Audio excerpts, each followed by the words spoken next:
Please use the questions feature in the webinar software in the toolbar. I've added a screenshot of that toolbar here. You'll see how questions will be displayed and how answers will appear.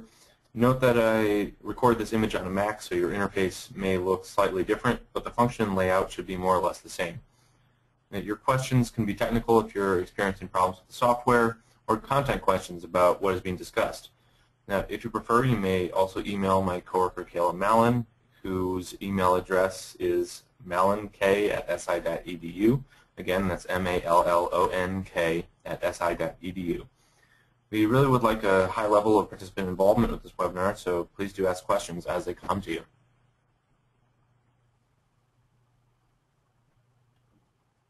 Now, it's my pleasure to introduce tonight's presenter, Robyn Gillies. Robyn is a professor of education in the School of Education and a chief investigator in the Science of Learning Research Centre, both located at the University of Queensland in Australia. For over 20 years, Robyn has researched the effects of cooperative learning on students learning in science, mathematics, and social science in elementary and high schools. She has researched inquiry-based science in the classroom and has published her findings in many international journals, including Research in Science Education, Instructional Science, and Pedagogies in an international journal.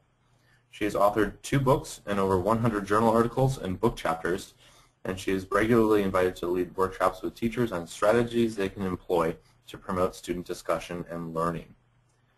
So without further ado, Robyn, I am going to pass the controls over to you. In 1 second here. Just a quick overview of what today's session is about. I'll go through questioning in inquiry science, some of the challenges that we confront, the purposes of teaching when we're using inquiry, and in particular I'll be focusing on the 5E model by Bybee. I'll be using some examples to explicate what I'm talking about, some scripts associated with questioning and talking that you may know about or may not know about. I'll be using some rubrics, particularly those around nicotine that I think you may find quite useful, and then there'll be a question and feedback session, I take it, at the end. If I start to see questions being typed into the chat box, I will periodically stop during this presentation and respond to those. But I'll move through probably about 7 or 8 slides initially, and then if you have any questions I'll respond to them, and then we'll move on. So we've sort of got a little bit of a chunking associated with the presentation of what I'm talking about today. Okay. Now Kyle, I can't get the slide to change. Or yes I can. Okay.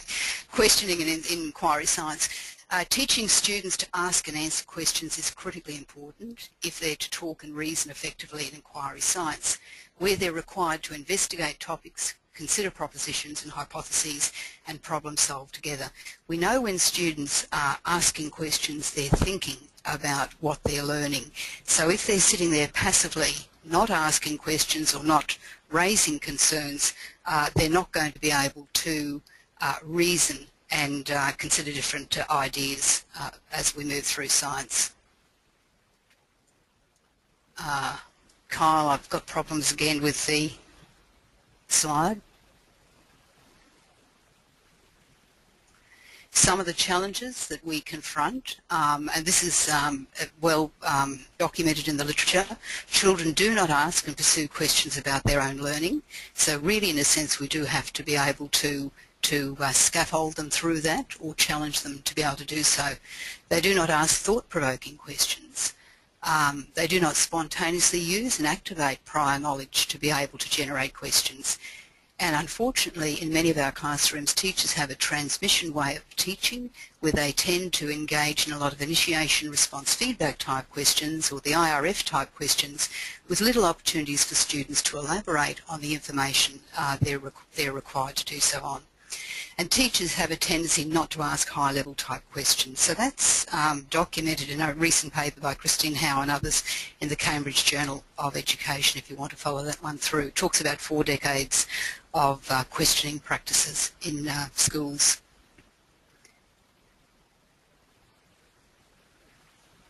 I'm trying again to change the slide, but don't seem to be having any success.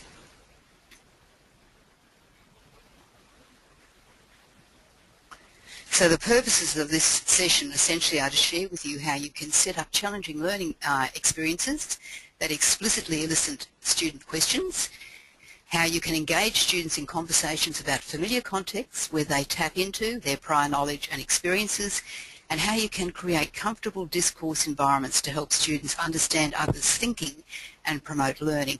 And this is where a lot of the work that I've done around cooperative learning, and I know other people have done a lot of work in this particular area to try and create those sorts of environments where students are able to interact, feel safe and able to interact with others.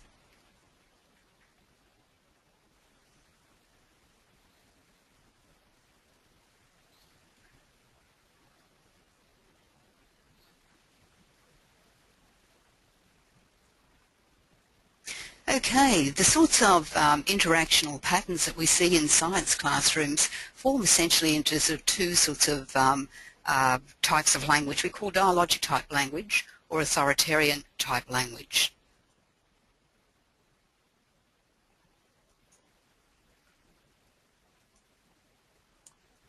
Oh, I seem to have...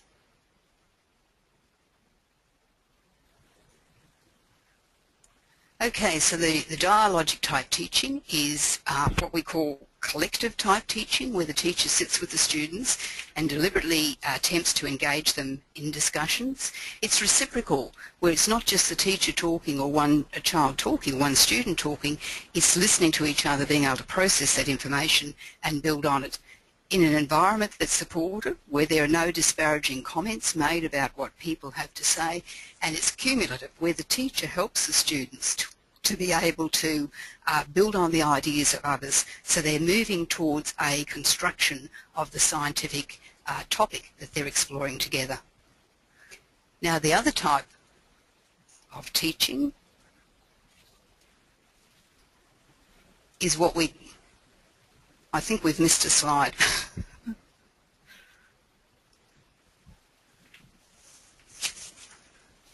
I'm sorry, I seem to be having some trouble with the... That's all right, Robyn. Would you like me to move back, or are we missing the slide entirely? Yeah, we're missing one slide. Can you move back one?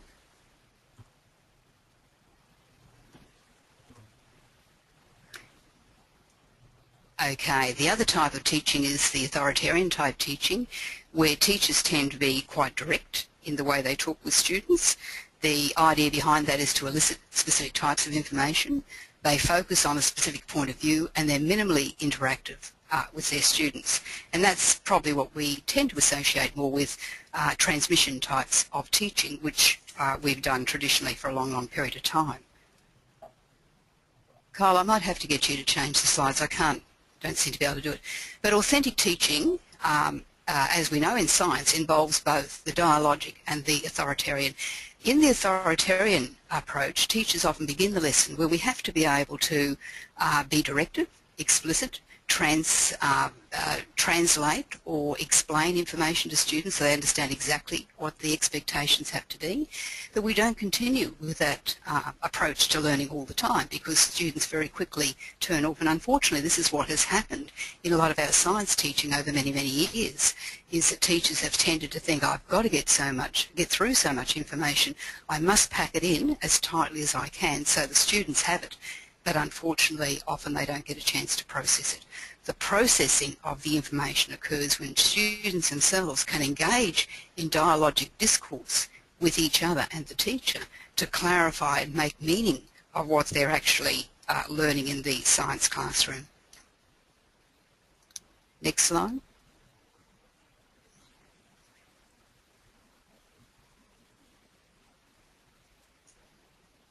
The purposes of teaching, particularly in science, is to open up the problem. We want students to investigate something, explore and probe students' views about a particular type of issue. So this is really important when we're doing this, that we engage in ways of talking with them, questioning them, that is going to help them to feel comfortable about responding.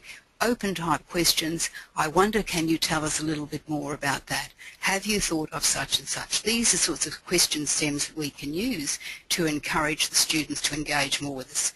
We need to introduce and develop the scientific story that we're focusing on, and we guide students to work with scientific ideas and support internalisation. So a lot of that could be around the language that we're going to be using, the concepts we want to get through to students and so forth.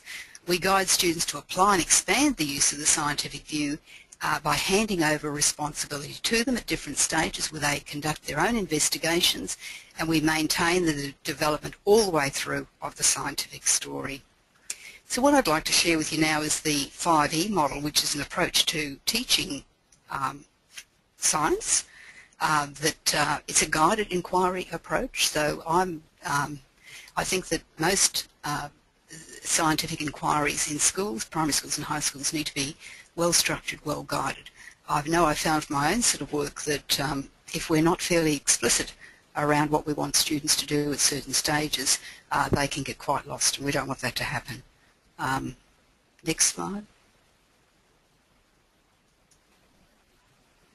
So this is the instructional model that we tend to use. It's called the 5Es: engage, explore, explain, elaborate and evaluate. And it's cyclic. So, you know, we can engage students, we can explore different types of issues, we can explain, then we may go back to something else before we start to elaborate and evaluate. It's a cyclic type of model. So what do I mean by engage? We engage students. Next slide. We engage students by creating their interest. It might be through a video, a picture, a story. We create this interest to stimulate their curiosity. We get them to raise questions. We try to elicit their prior knowledge about what they understand about a particular phenomena. We compare different students' ideas. So that's all part of the engagement phase in the 5E model. So if we're doing something around, say, earthquakes, for example, we may very well show them a picture of some of the devastation that has occurred with certain types of earthquakes, or a video of the movement. Next slide. The next phase is explore. This is where we give them hands-on type experiences of the phenomena.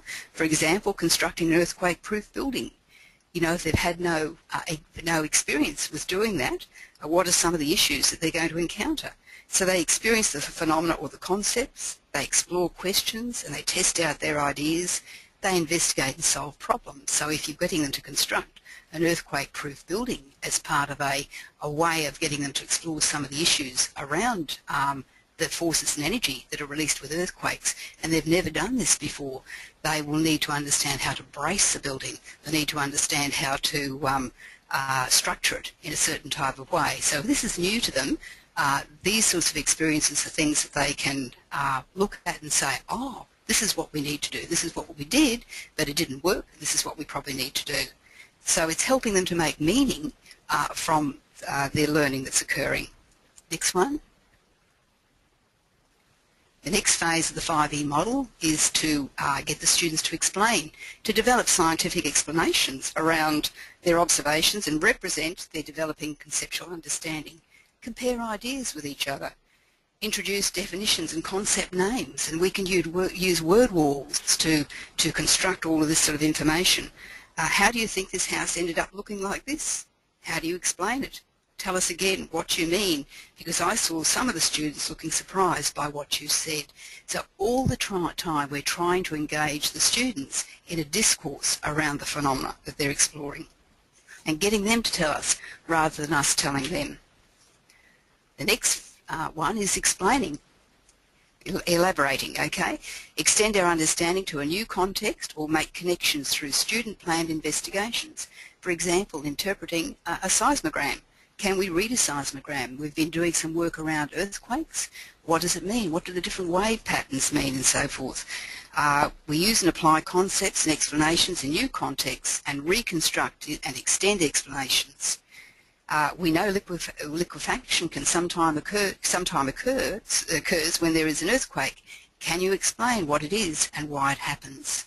So these are the sorts of things we can do in this phase to help students build and construct their understandings. We're trying to get them to make meaning. This is what it's all about. You know, constructivism, which is probably the overriding sort of meta theory that helps to inform a lot of what we do in the way students learn. We try to construct experiences for them so they will learn from that. And that involves probably the two key constructivist approaches, the Piagetian one, where we challenge them, we create situations where they experience what we call cognitive discourse, dissonance rather, and then we use the Vygotskian approach, which is where we scaffold students to help them to understand what they can do. And then the last 5E is, next slide, is where we evaluate. So the students themselves are now given responsibility for representing their understandings in some sort of maybe group project, some activity that they're sharing with the rest. They're reflecting on what they've done, really very important. What have we done? What have we achieved? What do we still need to do? And so forth, to help them get a better handle on what they've actually doing. And this is the phase of the assessment. Up until then, all the processes the students have worked through with the 5Es provide teachers with what we call sort of a formative type of assessment feedback, and this is really where this summative side of it, where it actually all comes together and we start to get an understanding of how much the students have taken from that experience and how much they have managed to learn. So next slide. Okay, so what is an earthquake? Do you like the pool there? I thought it was quite interesting actually, the movement. Okay, a description. It's natural phenomena, types of movement of tectonic plates, so we can get all these sorts of information out of the students. It involves forces or energy, seismic waves, releases of energy and so forth, and a visual representation. Do the diagrams convey clearly the movement of the plates? So we're getting into some quite complex type conceptual understandings if we're investigating this topic in full. So an earthquake is something, something, something, caused by something. So we can give students those sorts of types of close activities where they're pulling together the information they've been learning about and coming up with some cogent representation of what they've learned. Next slide. Where do they occur? So what we've got here is, well, they occur anywhere. They can occur under the sea as well as on land, on the boundaries of tectonic plates and fault lines and so forth. And you can talk about in your own sorts of areas where your fault lines lie, the San Andreas fault line, because I'm sort of in the Pacific. We'd probably be talking about the Indian Ocean, the Pacific fault line, the tectonic plates around there, the Andaman Islands, where the earthquake of 2004 in Indonesia occurred with such devastating effect and so forth. And the visual representation, there you've got the global representation showing all the different fault lines and plates. Next one. How do earthquakes happen? Well, here we have some more visual representations. They have when the tectonic plates move, or the movement of the Earth, they can diverge, where you can see the arrows pulling away from each other. They can converge, and so with one plate perhaps subducting under another, or they can move in opposite directions to each other where they transform. And of course all of these forces and energy create consequences as a result of these types of movements. But it's interesting for students to be able to work out the types of earthquakes that have occurred and the impacts of those earthquakes at different points in time. Next one.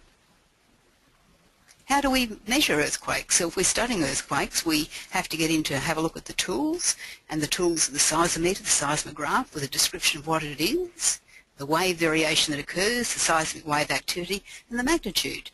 And then we have two scales that are fairly common when we're looking at earthquakes. Probably the Richter is more common because it gives us a measure of magnitude, but we also use the modified Mercalli, which gives us intensity. So one thing you might want students to have a look at is comparison of those two particular scales, the strengths and weaknesses of each, and perhaps why we tend to have more of a focus on using the Richter as opposed to the modified Mercalli scale.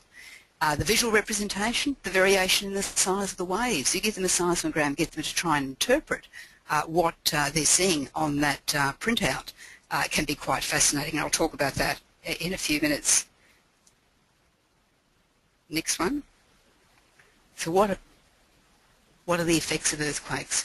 This is where they can sit down after they've done, they've explored this topic in depth, and they can have a look at, you know, as a group, they can investigate this, the physical effects. So you can see that very clearly in some of the pictures that are represented there, but also the visual, the emotional effects on individuals, the devastation that occurs. So it's not just the physical ones where the plates are dislodged and buildings are destroyed and so forth, but with the emotional ones filled with human misfortune, such as people being left homeless, water being contaminated, the loss of power, food sources, and so forth.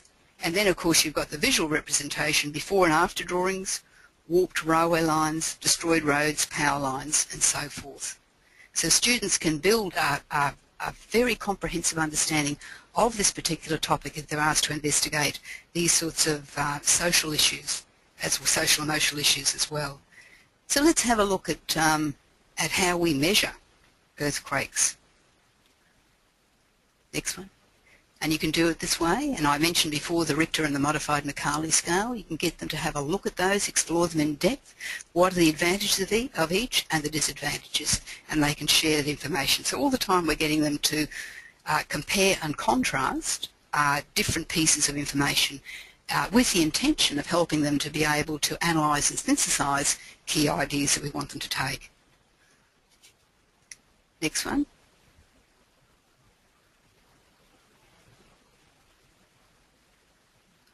Okay, what's the damage? This is a type of story that you might give them, and this is the story that runs with this one.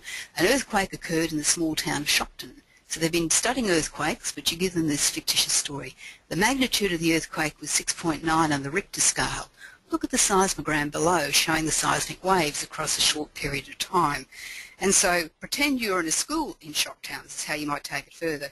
You've just been learning about earthquakes, so you can use your science journal to help you with the answers. Use the descriptions from the modified Mercalli scale and the Richter scale to support your answers. And so you can get them to have a look at points A, B and C and see if they can tell you about the types of damage that would have occurred at each of those points, and can they discuss those. Okay, next slide. This is another one that we can do, predict and observe, explain, get students a POE sort of way of being able to get students to think about what they're observing, where we've got a situation, the shaking of the earth and the rumbling sound that precedes an earthquake. Prediction, what do you think was likely to happen?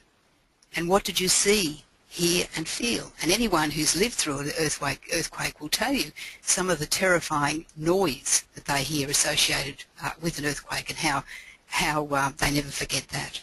So they're the sorts of, but we can use that model, predict, observe, explain for any aspect of science that we happen to be teaching. Or we can use charts like the next one, know, want, learn, KWL charts. Or some of you will be familiar with the TWLH charts, you know, what we think we know about, what we want to know about, what we've learnt and how we've learnt it. So all of these sorts of things are helping students to pull together their understandings of where they are and what they still need to be able to do. It gives them a sort of an organisational structure to be able to think about the content that they're learning. Okay, next slide. So what are the sorts of questions we can use to elicit students' information? Well, we can challenge them.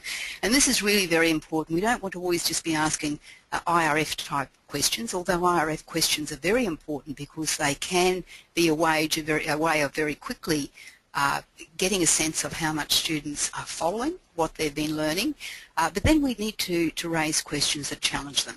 So what are the conditions that coral reef need to live and grow under? Okay, when do you think this might happen given the information you have?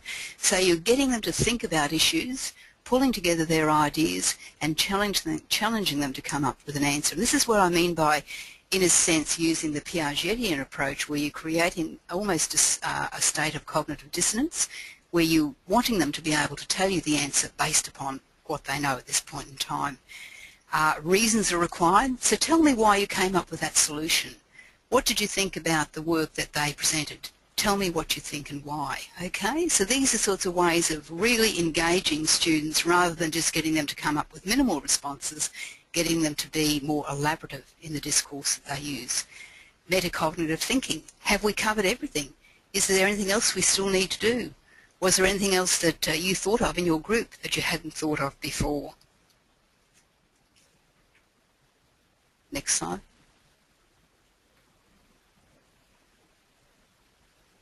We need to confront discrepancies in their thinking. I hear you saying that you've covered everything, but I wonder how you might explain leaving this out. So we should never be frightened of challenging students when we talk with them, because it's really very important if we want to move them forward in their thinking that we create these sorts of situations. If we have a trusting relationship with them and they feel safe in the classroom environment, they will accept these challenges. There are times though when we need to prompt students because they obviously can't think of things, so we help them along the way, we scaffold them. I'd have another look at that word. It may have another meaning that you need to consider. Or have a look at that graph. I wonder if you can work out the percentage of people involved, given that you know they represent a quarter of the total population. Or we focus very specifically on the issue. You need to consider what makes a fair test. Your job is then to see if you can identify some ways in which it could be fairer. Now these are questions, when I've been in classrooms, that teachers use quite a lot. What I'm trying to do here is just to foreground them and to say how important they really are, because I think sometimes they get lost in the pressure that a lot of teachers feel with regard to having to meet curriculum requirements. Next slide. Tentative. Now, this is a really good way of being able to give some students ideas and giving them the opportunity of being able to accept or reject without telling them. I wonder if you have considered if it could be done another way. So it's just a way of getting them to think a little bit more, in a little bit more of a focused way around what else they could consider. We ask open questions. What are some other issues that could be considered? How would they work? And the very important one is what we call validates. It's not really a question, but it's really sort of an affirmation of what students have accomplished. This is a really good effort. I can see that you've worked very hard to complete the project. That's a good sentence. It's a group of words that makes sense. So we tell them exactly what we're validating them for, but all students like that. Little ones, adolescents as well. Another approach, next slide. Another approach to asking questions is one that was developed by Alison King some years ago in the US, and she used a model that she called Ask to Think, Tell Why. And it was really just designed to encourage students. She started originally with college students to get them to recap on what they'd learnt in their lectures. It worked so successfully, she decided to take it down into high schools and elementary schools.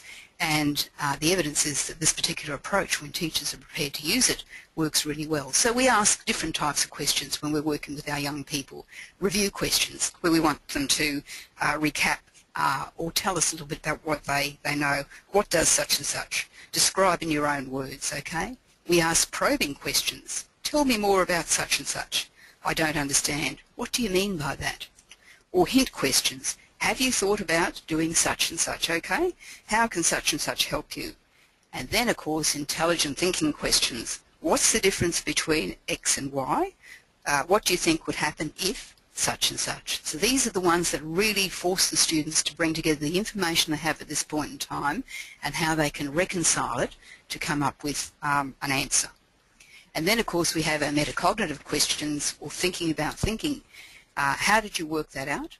What else do you need to think of saying, and so forth. So we can probe them that way. Another way, next slide, another way we probe, of course, is where we use those beginning sentence stems, what, how, when, why. We make statements to acknowledge others' ideas, and we make statements to challenge others' ideas. For example, I liked what you said about such and such. I think that was a really good idea because. So these are the sorts of sentence stems that we can give students to help them to provide feedback to each other. Or making statements that challenge others' ideas, like I liked what you did, but I wonder if you thought about doing it in another way to save time. So it's a nice way of being able to provide feedback where you can feed in an alternative type of perspective without students feeling as though someone's going for the jugular, they're being attacked, okay? Next slide. Okay, some teacher questions. What did you think about such and such? Tell us what your group thought about their ideas. Let's see if someone can help to extend their ideas. So when students get up and do a presentation, it's a good idea to be able to use these sorts of questions with the class to get them to see if they can come up with some responses around there. Next one. Now what I want to share with you now is some scripts that you might think about. Well, they're not really scripts, but they're sorts of ideas that people have put together. Well, there's a lot of evidence that says these sorts of approaches to helping students to dialogue actually work.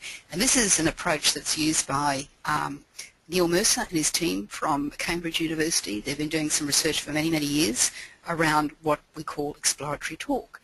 And what they've been able to find is that not only does this sort of approach to helping students to engage with the phenomena and talk with each other, not only help them to improve their reasoning and their learning in particular curriculum areas, but it also transfers to non-verbal reasoning tasks, which is really interesting because it says to us that if they're able to transfer this understanding of being able to reason and problem solve together to a non-verbal reasoning task, then something else is happening inside the brain. So this is really very important because there are a number of studies that have been done, including one I'm going to talk about in a minute, that sort of says these sorts of things actually work. We've got the documented evidence. So exploratory talk is really all about students working together in groups, and when we work them in groups, of course, we negotiate with them what their expectations are around certain types of behaviours.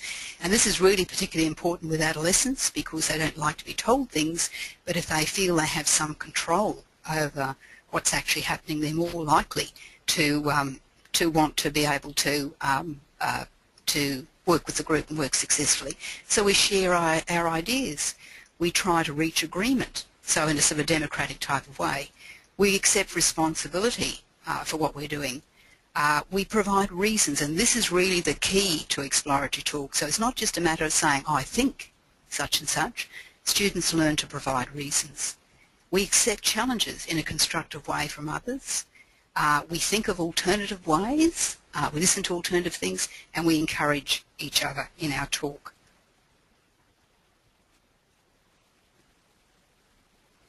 Okay, next slide.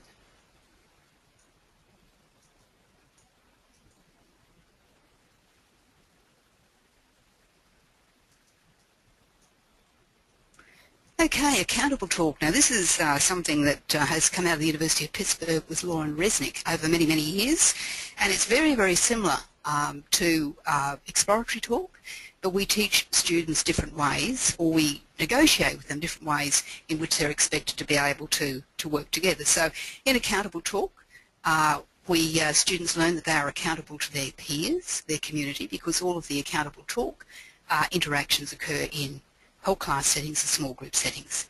There are standards of discipline knowledge that they're expected to be able to adhere to. So we're in science, there's a certain discipline knowledge, and I'll talk about that in a minute, that they're expected to be able to demonstrate. And we also expect them to have reasonable, acceptable standards of reasoning. So as I said, it's not a case of just saying, I think. They have to provide reasons as to why they think that. Next slide. Okay, in accountable talk, they're accountable to their peers. They listen to each other's ideas. They ask questions to clarify or expand propositions. They provide explanations, and they demonstrate respectful behaviour. So in a way, it's very similar to what I was talking about before with exploratory talk. This is just another process. They have to adhere to standards of discipline knowledge. So they talk about facts and information that are publicly available and are used to make claims or provide explanations. So they've got to learn to be able to interrogate that information and share it with each other if they're going to be talking about why they think such and such has happened. And then there are standards of reasoning. They need to search for evidence, make logical connections and draw reasonable conclusions. So as you can see, it's sort of a way where they need to be able to interact with their teacher through a process that they all understand that is going to be respectful of each other, of discipline knowledge that they're involved in, and to standards of reasoning. So that's accountable talk. Now, some very interesting information that has come out of that over a period of time too is that this type of talk not only enhances students' reasoning and problem solving in maths and science, predominantly where it's been used, but those sorts of abilities to be able to reason and problem solve transfer to other areas of the curriculum and actually to standardised testing. So this is really very powerful types of information. So what I'm trying to sort of say is that these sorts of scripts or approaches to teaching students how to dialogue, to ask questions, to come up with explanations are well founded in evidence-based research. Next slide. Now what I want to share with you is something that I saw many years ago with a teacher who was working predominantly in a low socioeconomic area with students in grade 6 who were semi-literate, and they had been investigating the topic nicotine. And so they were then charged after they'd done their investigation to come and present in their small groups their work to the rest of the class. And part of that did involve putting together a PowerPoint of about 6 to 7 slides where it's succinctly summarised and highlighted the main points of their investigation that they could share with the class. So this is what this teacher did, the rubric that she developed with the students. Now, next slide.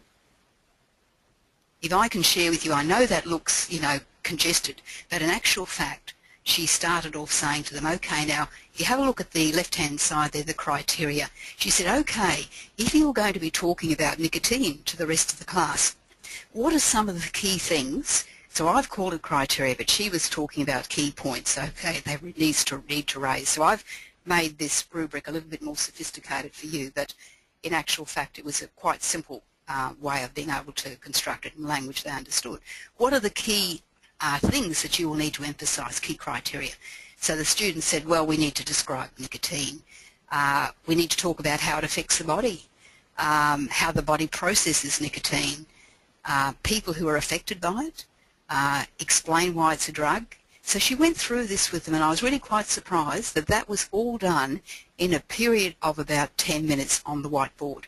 And then she said to them, okay, now, if they haven't quite got a good, clear description of nicotine, what would be, if they're still developing their ideas, what would that entail? And so the kids came up with this idea, oh, well, they could write maybe 1 or 2 sentences, okay? All right, so if they've got a developed understanding of nicotine, what would we expect to see? And so they said a paragraph describing nicotine. And then highly developed was where they were able to compare it with alcohol. So she went through this with them, and I was really very amazed at how these students responded so positively to this type of exercise, this rubric. But what she was actually doing was helping them to cognitively structure what they had to do. So they had a sort of a mud map, in a sense, of what the expectations were with regard to what they were, the tasks they had to undertake. And then what was really interesting after because I stayed and observed this all the way through, what was really interesting, when they came up in their small groups to do the presentation to the class, the students then had to use the rubric to provide feedback to each other. So it gave them a way of being able to interact with each other in a structure that was acceptable, rather than sort of saying, well, I think you're a nerd, or you're dickheads, or as some of these young people would have, they would have used those sorts of terms in disparaging type ways with other class members. They were constrained to be able to provide the feedback in a positive way, and this was really very helpful. So I thought I'd share that with you. It's something I've actually used as a consequence of having seen her do that in some other work that I've been doing. It seems to work quite well. Okay, next slide. Okay, so one of the things that's really very important is to keep our audience active, intellectually engaged, and this can happen. You know how when you get class groups up and they do presentation after presentation, and by the time you've got through the second one, or the second group have done their presentation, the audience have fallen asleep. So this is just one way in which you might think about keeping them active, okay, is being able to say to different members of the audience, what did you think about the information that group presented on nicotine? Why did you decide that? How could their presentation have been improved? So all the time we're trying to actively involve them, and I'll talk a little bit more further down the track about how that was done fairly explicitly. Next slide. Another way you can think of being able to get students very quickly to generate in a brainstorm type way questions. Each member of the group, they've been tasked with something, it might be earthquakes, writes 3 questions in a quadrant on the topic. So if you've got 4 members of the group, each of them's responsible, and you give them some sticky paper, and they very quickly generate a question that they can pop into one of the quadrants. Now, if they come up with a statement, you give them a few minutes to turn that statement into a question. And then as a group, they have to look at each other's questions, listen to them, and decide on which of the 3 questions that we really think, or the 5 questions that we think are good questions that we want to put in the circle in the middle, the oval in the middle, and share with the rest of the class. So it's just one way of being able to structure what we call interdependence in the group, where the group have to work together around a particular type of task. And I've used this type of organiser, visual organiser, with a range of other things, not just questions, but I thought I'd share it with you. Okay, next slide. Okay, feedback to the audience. Now remember I was talking about the nicotine rubric before. This is a study that was actually done by Alison King, and she was the person who developed that Ask to Think-Tel Why. And she published this with grade 4 children. And I was fascinated when I saw it. Feedback from the audience, okay? So the students get up, they've been investigating a topic in science, and this is what she actually did, and they have to present it to the class. Now the criteria that's going to be looked at, and the class have agreed on this prior to the presentation, is we're going to talk about they have to do something on the overview of the study, the hypotheses, the research questions, the theory that underpins the research, the presentation of their findings, the tables, the graphs and so forth, and discussion. Now the rest of the class in their group, so if you've got 5 or 6 groups sitting there and you've got group A out the front doing their presentation, the other groups then have to be able to provide feedback to the presenting group when they finish on, so one group would take an overview of the study and they comment on it. It needs to be clear, very clear, and they have to provide reasons as to why they think this might be the case, or reasons why the presentation was done particularly well. And then any questions raised. So do they have any questions they want to ask the presenting group about what they've done?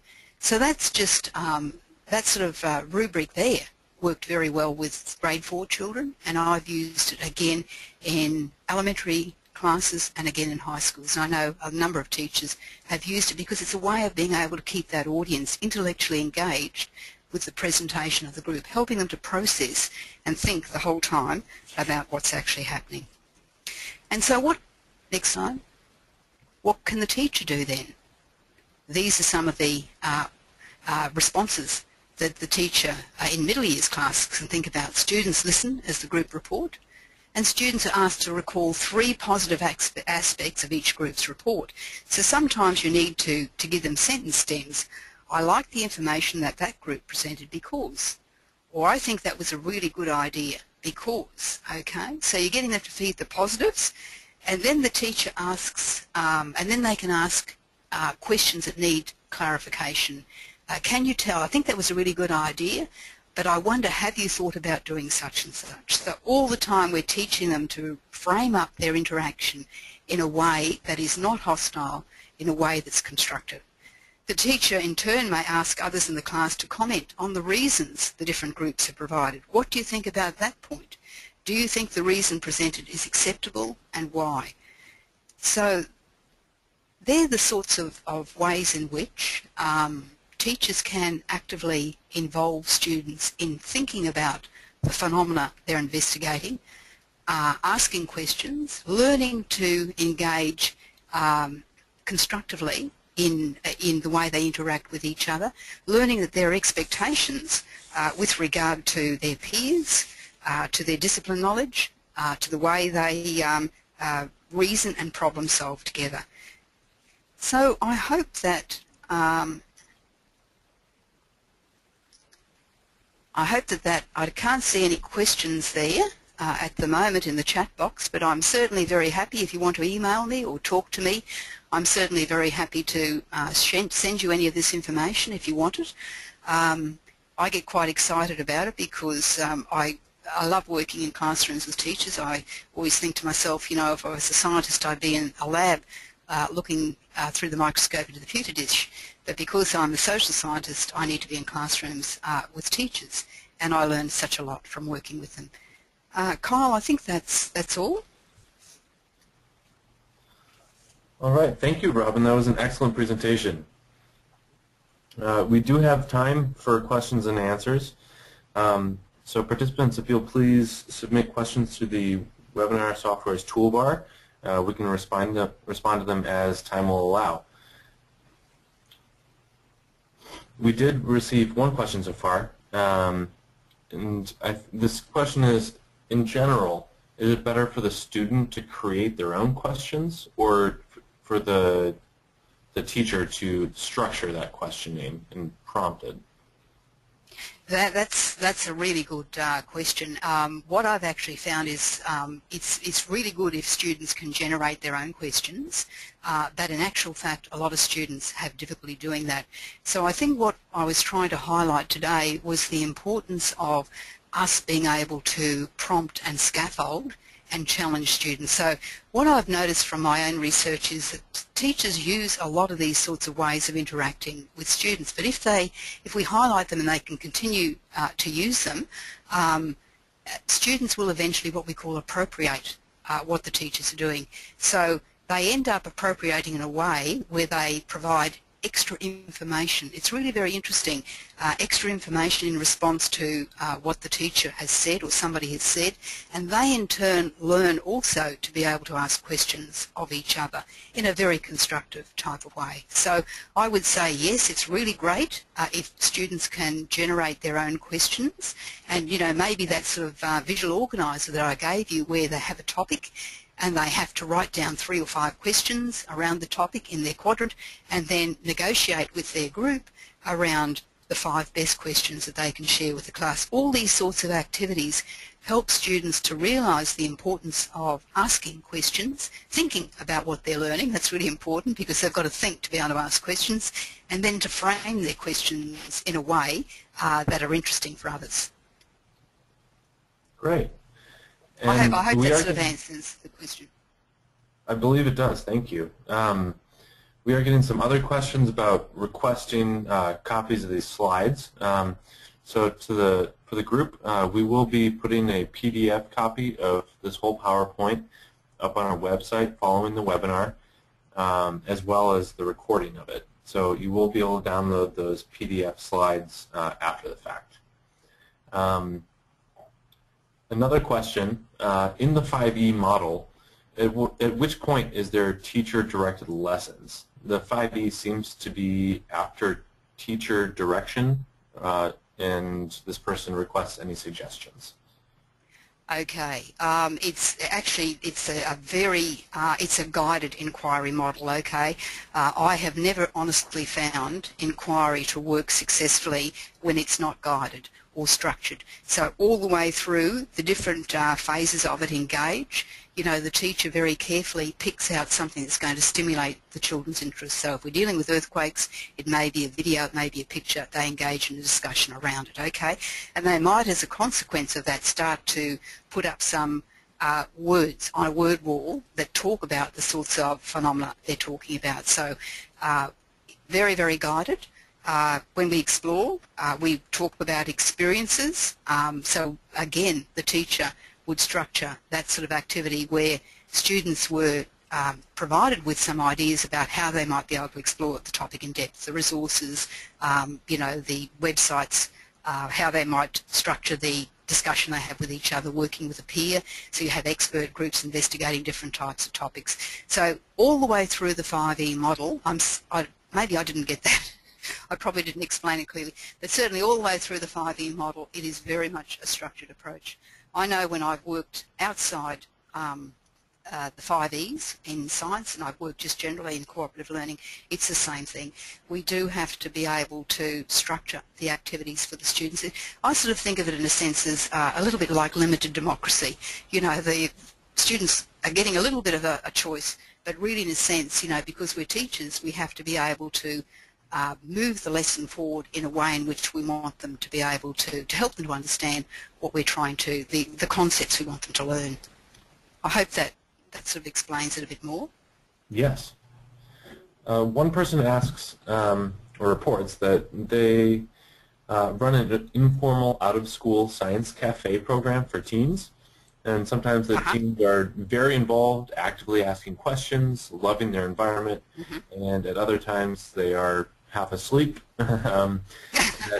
And this person asks if you have any thoughts on how to consistently engage teens during a presentation-style event when they are not the person presenting. Ah, okay. Yeah, that's a really tricky one, especially when it's out of school. Is that what I heard, an out-of-school type activity? Yes. Okay, okay. I suppose this is really very, very hard, and it's something, you know, adolescents in particular will not engage actively with something they're not interested in. So maybe if they're not interested in that aspect of science, they might be interested in another aspect of science. But it is really very hard. The alternative would be to see if you can work them with a group, where the group have to be able to present some sort of feedback to the larger group, and the larger group have to respond in some type of way. But that is a problem that we deal with. It's one of the ongoing problems I know that we experience in Australia with our young people and learning science and maths. And Kyle, I think I spent some time talking to you about a week or so ago about you know, our performances internationally in that sort of area. We're having a drop-off across into the higher areas of into the higher classes in high school with students who do engage in science, which is really very regrettable. Yes. Another person asks, the framing strategies for new teachers can seem daunting, and they ask, what would be the 2 or 3 most critical questioning strategies you would recommend for beginning teachers, or even those who are experienced but have not used these strategies effectively? Okay.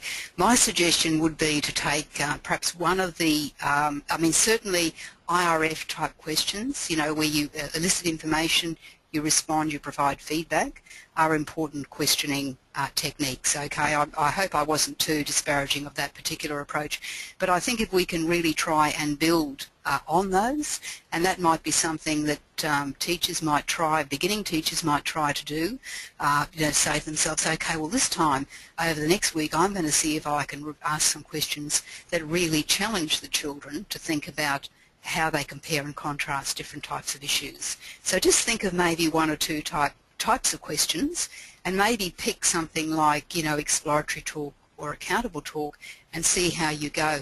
This is really good because if teachers are thinking along this type of line, you know, this is where they're trying to develop their professionalism, and that's great. And that's what teachers, virtually teachers, do all their lives. They continue to think, you know, how can I do this better? You know, what would make that better? Can I talk with someone? And maybe, you know, it's a good idea to think about, you know, talking with a peer or somebody else. What do you do when you do such and such? I know that they use what we call a process called lesson study in many of the Asian countries, and I've seen it in action, where teachers provide feedback in a very constructive way to each other. And it seems to work really well. It's all around professional development. It's like cooperative learning, but at a teacher type level, where we share our work with each other. We get others to come and have a look at what we're doing, constructively provide some feedback to us. We go and have a look at what they're doing, constructively provide feedback for them. So we learn a lot from watching others. I mean, I learn from my students. You know, when they come to do PhD studies with me, I always say, you'll learn, you know, you'll know more about the topic than what I do. But it's a lovely exercise to be able to walk with them and to learn about the information they're trying to get a handle on. Great, thank you. Another question. Is there a preference or greater success rate for using exploratory talk versus accountable talk in specific grade levels, such as elementary versus middle? I would probably be more inclined to use accountable talk, perhaps because you can use that way down. The the exploratory talk. The accountable talk is more for children in the middle years, because you've got to, even though you're getting them to work with their peers, they have to be acquainted with, expectations around discipline, knowledge, and the way they reason, that type of thing, which may be a little bit harder for younger children to get a handle on. So I'd be inclined to start perhaps with exploratory talk and have a go at that, because it's very similar to cooperative learning. The only difference would be that they have to provide reasons, and teachers can structure those reasons. Can you, get them, what's your reason, tell us the reason, that type of thing, for doing such, for saying such and such. Great. Another question. Can teachers apply their presentation or lecture notes to the elaboration stage in the 5E model? Oh yes, yes, definitely. All the way through, and I suppose I didn't sort of quite, make this clear. I was talking about authoritative and dialogic talk, where the authoritative is where we provide direction, explicit instruction and so forth. So all the way through those 5 phases as teachers, we would need to come back and engage where we're getting information through to students around what they need to do, and then they have opportunities to explore those in a very sort of guided way as they move through the 5-year model. So all the way through engage, explore, explain, elaborate and evaluate, we're providing that input to students. And some of you, I don't know whether you're very aware of, John had his work on what we call visible learning, where John has taken a whole lot of meta-analyses and looked at, what actually works in education, because most things in education work. When teachers do things, most times they work. And he's actually worked out that if you have something what we call a 0.4 effect size, which is the effect of an intervention or a process on affecting some change, if you've got something that is 0.4, it says that's pretty good, and anything greater than 0.4 is something that's really desirable. So explicit teaching and direct teaching has an effect size of 0.7. So there is definitely a place for this type of teaching with our young people. It's just that we don't want to do it all the time, because they're like those adolescents who will turn off and not listen. So we have to work out other ways of being able to engage our students. And things like inquiry and cooperative learning have effect sizes of about 0.5. So we use them with discretion when we're organising our lessons. So it's always that variability, it's almost like, left and right, that type of thing. Mm-hmm. Thank you. Unfortunately, we're about out of time for this webinar, so we'll need to wrap things up. Thank you everyone for attending and participating. I also want to give a big thanks to Robyn for such an excellent presentation and sharing her passion and expertise with us. Thank you very much. Thanks, Kyle. Again, thank you. Again, this webinar has been recorded and will be made available on our website. The recording as well as the PDF copies of the slides. Our next I3 Teacher webinar will be on moving assessment from the dessert menu to the list of entrees, and will take place on Tuesday evening, April 14th. Finally, when you exit this webinar, you'll be directed to a very short survey. We greatly appreciate your feedback, and you're taking a small amount of time to respond to those couple questions. If for some reason it does not pop up in your browser when you exit the webinar, it will also be included in the follow-up email sent by GoToWebinar tomorrow evening. That's Eastern Time. Thank you again for attending, and have a great evening or day.